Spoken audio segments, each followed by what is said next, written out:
اعوذ باللہ من الشیطان الرجیم بسم اللہ الرحمن الرحیم السلام علیکم ورحمۃ اللہ وبرکاتہ۔ پیارے بچوں، کیسے ہیں آپ سب؟ امید کرتی ہیں کہ آپ سب اللہ تعالیٰ کے فضل و کرم سے ٹھیک ٹھاک اور خوش ہوں گے۔ پیارے بچوں، آج کی کلاس میں ہم بات کریں گے سورہ مریم کی آیت نمبر 30 سے لے کر آیت نمبر 36، اس کے مشق اور اس کے اندر جو بھی سوالات اور اس کے جوابات ہیں وہ انشاءاللہ ہم آپ کے سامنے آج کی ویڈیو میں پیش کریں گے۔ سب سے پہلے یہ دیکھیں، آپ کے سامنے مختصر جوابات ہیں۔ نمبر 1، سورہ مریم کو یہ نام کیوں دیا گیا؟ نمبر 2، سورہ مریم کا خلاصہ لکھیے۔ نمبر 3، سورہ مریم کے اہم علمی اور عملی نکات میں سے 2 تحریر کیجیے۔ نمبر 4، ہجرت حبشہ کا سبب کیا تھا؟ نمبر 5، سورہ مریم کی تلاوت سن کر نجاشی نے کیا کہا؟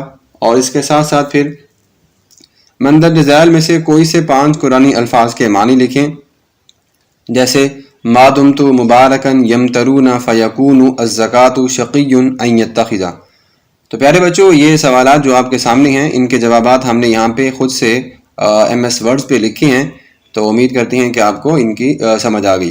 تو سب سے پہلا سوال یہاں پہ یہ دیا ہوا ہے آپ کے سامنے، سورہ مریم کو یہ نام کیوں دیا گیا؟ تو سورہ مریم کو یہ نام اس لیے دیا گیا کیونکہ اس سورہ مبارکہ میں حضرت مریم علیہ السلام کا ذکر موجود ہے، اس لیے اس سورہ مبارکہ کا نام مریم رکھا گیا ہے۔ سوال نمبر 2 ہمارے پاس ہے، سورہ مریم کا خلاصہ لکھیے۔ جواب دیکھیں، اس سورہ مبارکہ کے شروع میں حضرت زکریہ علیہ السلام اور ان کے بیٹے حضرت یحییٰ علیہ السلام کا ذکر ہے، پھر حضرت مریم علیہ السلام کا ذکر ہے، اور حضرت عیسیٰ علیہ السلام کے پیدائش کا اور آپ کی والدہ کا قوم کے ساتھ جو مکالمہ ہے کہ جب آپ کی والدہ حضرت عیسیٰ علیہ السلام کو لے کر قوم کی طرف گئی تو آپ نے اپنے پیارے بیٹے حضرت عیسیٰ علیہ السلام کی طرف اشارہ کر دیا، تو پھر آپ کے بیٹے حضرت عیسیٰ علیہ السلام نے قوم کو جوابات دیے تھے۔ پھر اس کے بعد حضرت ابراہیم اور آپ کے چاچا کا ذکر ہے۔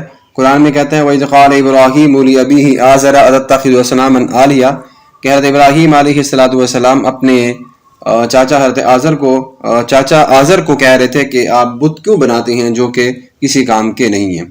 ٹھیک ہو گیا۔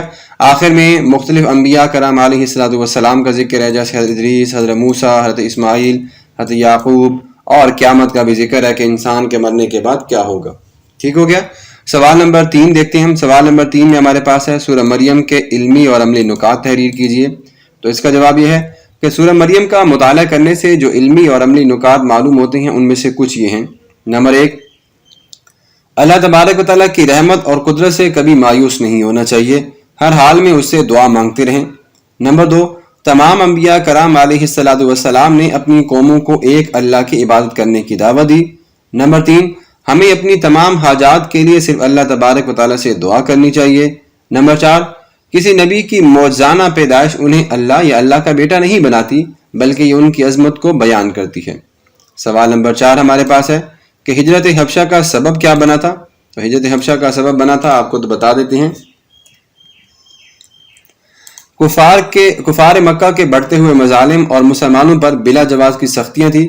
کفار مسلمانوں پر آئے روز ظلم کر رہے تھے، مصیبتیں ان پر ڈھا رہے تھے، تو پھر حکم یہ ہوا کہ آپ جو ہے وہ حبشہ کی طرف ہجرت کر جائیں۔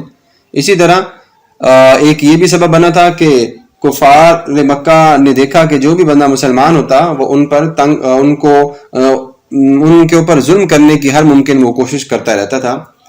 تو یہ وہ ہجرت حبشہ تھی کہ جس میں سب سے پہلے مسلمانوں کے امیر حضرت عثمان غنی رضی اللہ تعالی عنہ اور آپ کی پیاری زوجہ محترمہ حضرت رقیہ رضی اللہ تعالی عنہ بھی تھیں کہ آپ نے ہجرت حبشہ کی طرف جانے کا سب سے پہلا جو کارنامہ تھا وہ انجام دیا تھا۔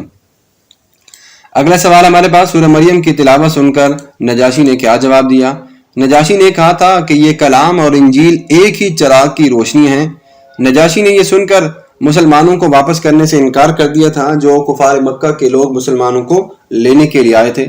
اس طرح مکہ والوں کا یہ وفد جو ہے وہ ناکام واپس ہوا۔ آگے چلتے ہیں، آگے پھر ہمارے پاس الفاظ معنی آ جاتے ہیں۔ ٹھیک ہے، یہ دیکھیں آپ کے پاس الفاظ معنی ہیں۔ ما دمتو جب تک میں ہوں یا جب تک میں رہوں، مبارکن مبارک یا ببرکت، یمترونا وہ لوگ شک کرتے ہیں، فیکونو پس وہ ہو جائے، الزکاتو زکات، شقی بدبخت، ان یتخذا یہ کہ وہ بنائے۔ اس کے ساتھ اگلا سوال ہمارے پاس آتا ہے کہ درج ذیل آیات کا بامحاورہ ترجمہ لکھیے۔ آیات مبارکہ کے ترجمہ کے حوالے سے آپ کو بتا دیتی ہیں۔ نمبر 1، وبرم بوالدتی ولم یجعلنی جبارا شقیا، یہ آیات مبارکہ ہیں یہاں پہ دی ہوئی ہیں، ہم اس کا ترجمہ کر لیتے ہیں۔ آیت نمبر 1، اور نیکی کرنے والا بنایا ہے اپنی والدہ کے ساتھ، اور اس نے مجھے سرکش اور نافرمان نہیں بنایا۔ جی تو ہم بات کر رہے تھے آیات مبارکہ کے تراجم کے حوالے سے، اب وہ اذان ہو رہی تھی تو اس لیے میں نے جو لیکچر ہے اس کو روک دیا تھا، تو جلدی سے ہم اس کو مکمل کرتے ہیں، پھر عصر کی نماز کا ٹائم ہو رہا ہے۔ تو آیت نمبر 2 کا ترجمہ دیکھیے، والسلام علیہ یوم ولدت و یوم اموت و یوم ابعث حیا، اور سلامتی ہے مجھ پر جس دن میں پیدا ہوا اور جس دن میں مروں گا اور جس دن میں زندہ اٹھایا جاؤں گا۔ آیت نمبر 3، ذالک عیسی ابن مریم قول الحق الذی فیہ یمترون، یہ عیسیٰ ابن مریم ہے، یہی سچی بات ہے جس میں لوگ شک کرتے ہیں۔ اور آیت نمبر 4 ہے، وَإِنَّ اللَّهَ رَبِّي وَرَبُّكُمْ فَاعْبُدُوهُ هَذَا صِرَاطٌ مُّسْتَقِيمٌ، اور بے شک اللہ میرا اور تمہارا رب ہے تو اسی کی عبادت کیا کرو۔ تفصیلی جوابات دیجیے۔ سورہ مریم پر ایک مفصل مضمون تحریر کرنا ہے، اس سوال کے جواب کے لیے آپ ہماری اس ویڈیو سیریز کا پہلا لیکچر دیکھ سکتے ہیں، جس میں ہم نے سورہ مریم کا تعارف اور اس کے مضامین کے بارے میں مکمل تفصیل کے ساتھ بات کی ہے۔ پیارے بچوں، جو بھی میری اس ویڈیو کو دیکھ رہا ہے، آپ کا کام، جو میرے طلبہ ہیں میں ان سے یہ گزارش کر رہا ہوں کہ آپ ان سوالات کو اپنی نوٹ بک پہ لکھ لیں اور اچھے سے یاد بھی کر لیں۔ اگر کوئی بھی مسئلہ ہے آپ کو درپیش آ رہا ہے، پورے اس لیکچر کو سمجھنے میں کوئی مشکل پیش آ رہی ہے، تو آپ ہمیں کمنٹ سیکشن میں پوچھ سکتے ہیں۔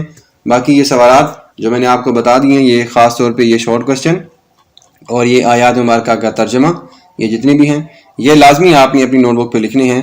چلیں آج کی ویڈیو کو ہم یہیں پہ اختتام کرتے ہیں، ملتے ہیں ہم اگلی ویڈیو کے ساتھ اور اگلے لیکچر کے ساتھ کسی اور نئی ویڈیو کے ساتھ۔ اپنا بہت سارا خیال رکھیے گا، دعاؤں میں یاد رکھیے گا۔ اللہ تبارک و تعالی ہم سب کا حامی و ناصر ہو، آمین۔